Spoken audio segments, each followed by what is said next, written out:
Ja, vi skal finde et formelsæt til arealberegning af en vilkårlig trekant. Her har jeg altså tegnet den vilkårlige trekant. I det her tilfælde der er C, siden B,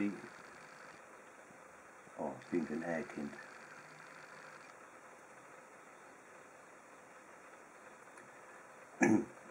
Areal er sådan en vilkårlig trekant. Det er jo netop det halve af arealet af den her rektangel, som vi kan lægge udenover.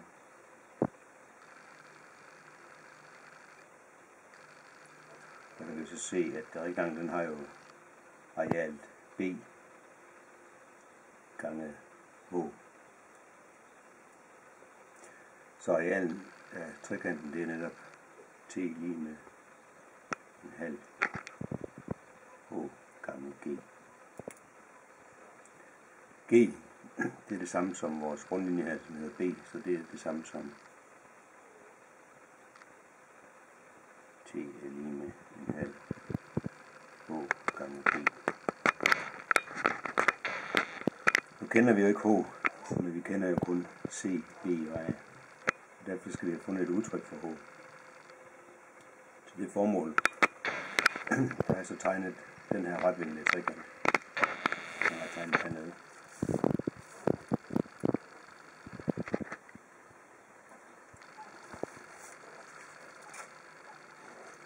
Og der ved vi, i den retvinklede trekant,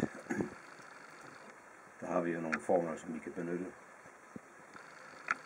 Den har vi en, der hedder, at sinus til A, det er den modstående katete, divideret med hypotenusen. Det vil sige, at vi kan skrive sinus til A er lige med H delt med C. Ud fra det her, der kan vi så finde et udtryk for H. Det gør vi så.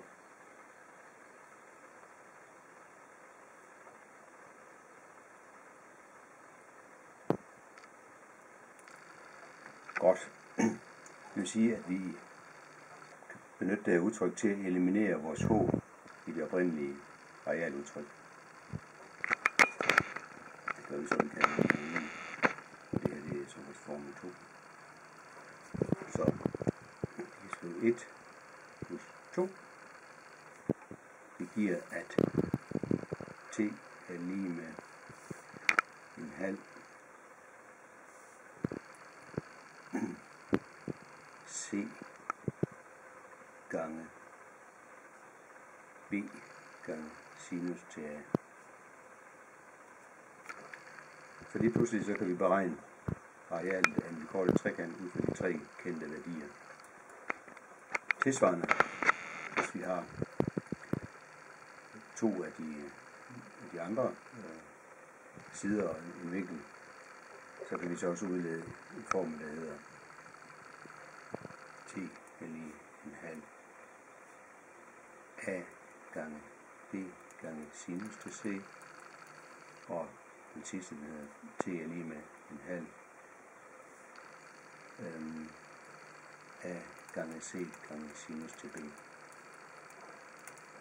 Så her har vi så et formulapparat til at beregne arealet af en vilkårlig trekant.